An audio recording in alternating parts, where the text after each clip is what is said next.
It was nearly midnight in Ouagadougou when Ibrahim Traoré, sitting alone in his office, stared intently at the map of Africa pinned to the wall. The faint glow of a hanging lamp cast shadows over his weary face, but his eyes retained their unwavering resolve. He had faced corrupt generals, internal betrayals, external pressures, but nothing, absolutely nothing, could prepare his heart for what was about to unfold on that silent night. The door creaked open slowly. It was a young female soldier from the Presidential Guard, visibly nervous. She clutched a crumpled envelope with both hands. "Sorry to disturb you so late, President. But this was left by a child at the gate. She said it was urgent, and that you would understand." Traoré frowned, took the envelope, and examined it. Brown, aged paper, no sender, sealed with a small piece of faded red tape. He took a deep breath before opening it. Inside, a torn notebook page with crooked pencil-written letters. "Mr. President, my name is Ismael. I am 10 years old. My mother died when bad soldiers came to our village. Since then, I've lived alone. I saw on TV that you are good. I don't want toys. I just want no one else to end up like me. I believe in you. Don't give up." Traoré froze. His eyes darkened as if a thunderbolt had struck his chest. The child's words pierced like silent bullets. It wasn't just a letter. It was a cry, a plea, a mirror of the pain of thousands. Slowly, he lowered the paper, placed his hands over his face, and for a few minutes, he was not the president. He was just a man, a son of Africa. And in that moment, he wept. But they were not tears of weakness. They were tears of someone carrying the weight of a people on his shoulders. Tears of someone who knows they cannot afford to fail. Hours later, the sky was still dark, but the city was beginning to stir. Ibrahim Traoré was already on his feet, in uniform, with Ismael's letter carefully folded in his chest pocket. He descended the palace stairs like a man on a mission. "Gather the cabinet now, and bring me the reports on all the displaced villages in the eastern zone. We start there." As dawn broke, the ministers, still groggy, assembled. They expected a routine meeting. Instead, they found the president standing, his voice trembling, his eyes ablaze. "Tonight I received the most important letter of my life," he began, pulling the paper from his pocket. "It wasn't from an ambassador or a general. It came from an orphaned child. A simple letter, but worth more than all your reports." He read it aloud. No one moved. No one blinked. When he finished, he faced his ministers. "The people don't need speeches. They need action. Today, we go to the eastern zone. I want to look into these children's eyes, feel the dust on my feet, and know who's sleeping in peace and who's being forgotten." Silence.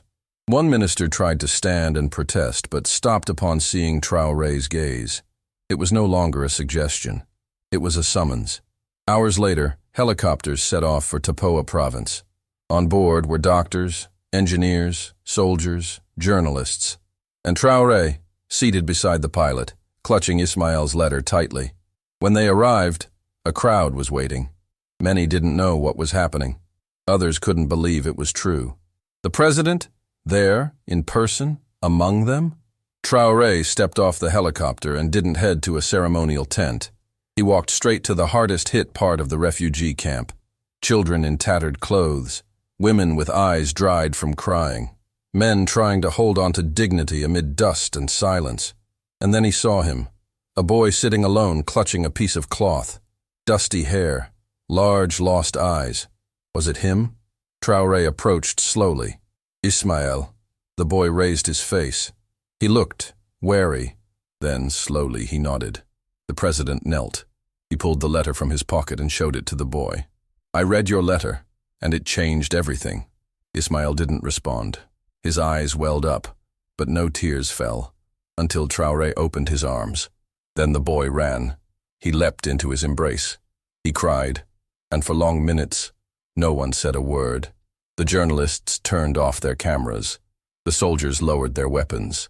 And the entire country, later, upon seeing this scene on screens, understood that something profound had happened. In the days that followed, Traoré didn't return to the capital. He slept in camps, ate the same food as the displaced, listened to stories of grief, abuse, abandonment. but also stories of survival, faith, and hope. Right there in Tapoa, he created the Ismail Plan, an emergency social reconstruction program for war orphans, widows, displaced people, and forgotten communities. Makeshift schools were built in a week. Mobile clinics arrived at dawn. Trucks with food and water crossed miles of dry land. But that wasn't all. The letter became a symbol. Copies of Ismail's message were printed and sent to every school in the country. Teachers asked students to write their own letters, and the voices of children, once ignored, began shaping public policy. In a meeting with international leaders, when questioned about economic figures, Traoré replied, "I don't govern by spreadsheets. I govern by letters." And the most important one was written in pencil, on torn paper, by a boy who only wanted no one else to suffer like him. That response went viral. Headlines read, "The president who listened to a child changes a nation's course." People from other countries began writing letters too. Letters of support, of requests for help, of gratitude. Meanwhile, Ismail enrolled in the first school built with the plan's funds. At its inauguration, everyone expected Traoré to give a speech, but he simply handed Ismail a new pencil and said, "With this, you changed a country. Now use it to write the future." And the boy smiled. As months passed, the impact of Ismail's letter stretched beyond Burkina Faso's borders. The image of the boy embraced by the president became iconic across the continent. On community radios, in the corners of remote villages, on the social media of the capital's youth, everyone said, "Traoré listened to a child and acted like a father of the nation." It was no longer politics. It was spiritual. It was visceral. It was a silent revolution born from a dirty piece of paper and an orphan's pain. But as with all true change, resistance came. Ousted generals, corrupt businessmen, and even foreign leaders began to see the Ismail Plan as a threat to the old order. They couldn't stand seeing a head of state kneel before a poor boy. They couldn't digest the idea of schools, clinics, and cultural centers being built without million-dollar contracts, without bribes, without political games. It was a new kind of leadership, vulnerable, courageous, relentless against injustice. On a stifling afternoon, Traoré received a confidential intelligence report. A secret meeting had taken place between 3 retired generals and a French businessman controlling part of the country's logistics infrastructure. They were trying to undermine the Ismail Plan, spreading rumors of fund mismanagement and even financing local movements to accuse the president of cheap populism. Traoré read the report in silence. Then he looked up and said to his advisor, "They want to bring me down because I knelt before a child, but they kneel every day before money. And I wasn't born to bow to anyone's greed." That same night he appeared unannounced on a popular radio program, without staff, without a script. "I've heard they're saying I'm using children for politics, so I want to say this live. I would use my own body as a bridge if it helped an orphan cross the river of injustice." His words cut through the air, and that same week, the opposing voices began to retreat. The people had already chosen their side, and it wasn't the side of air-conditioned rooms, but the side of the red dirt fields, where children could now run free and fed. Meanwhile, Ismail grew, and with him grew the flame ignited in millions of hearts. The boy was no longer just a symbol, he was now a living example. He began writing short stories, helped by volunteer teachers.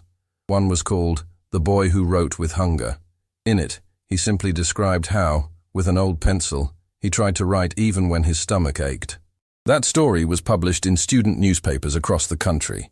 And later, at an education congress in Ghana, Traoré read an excerpt, moving educators from across the continent. At that same congress, he made a bold proposal: create the African Alliance of Forgotten Voices, a pact between countries to prioritize policies for vulnerable children based on the Ismail Plan model. Several leaders applauded, others hesitated.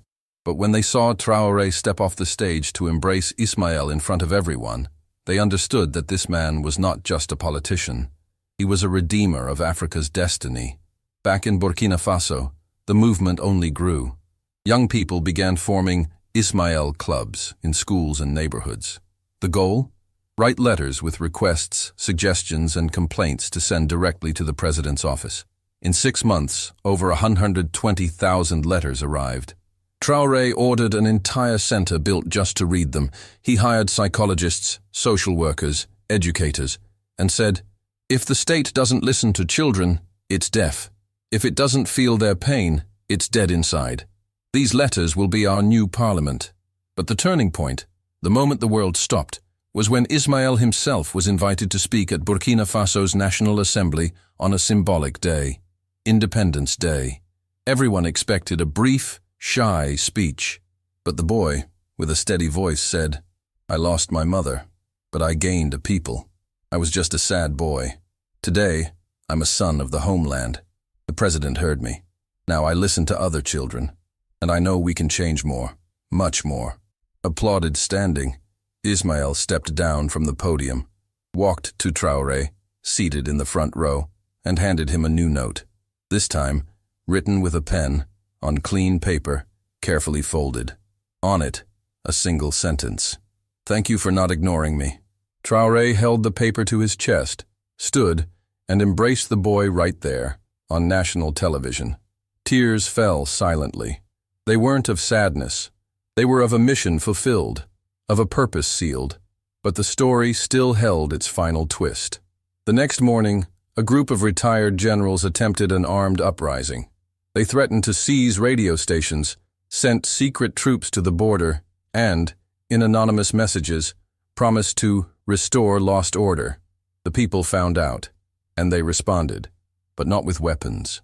Thousands took to the streets with signs, not with partisan slogans, but with copies of Ismail's letter.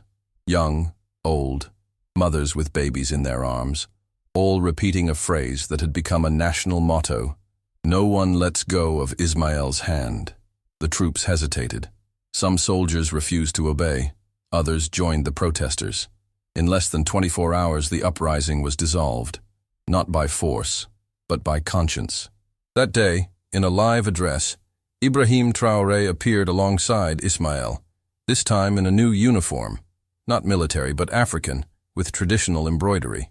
He looked at the camera, at his people, and said, "When I became president, I swore to protect my homeland, but I discovered that the homeland can also protect its president, not with bullets, with love, with truth, with justice. This revolution has no tanks, it has pencils, it has no generals, it has children, and they will write our history."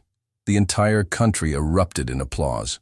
For the first time in decades, Burkina Faso made headlines not for tragedies, but for hope, for a boy, for a letter, for a president who dared to feel.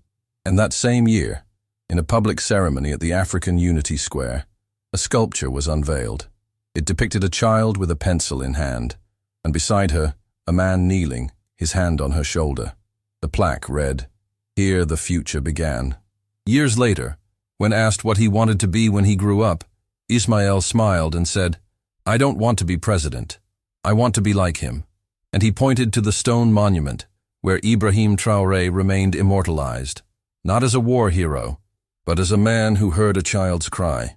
The letter that started it all was kept in a glass case in the heart of the palace. And there, visitors from around the world read, with tears in their eyes, the living proof that an entire nation can be reborn because of a pencil and a heart.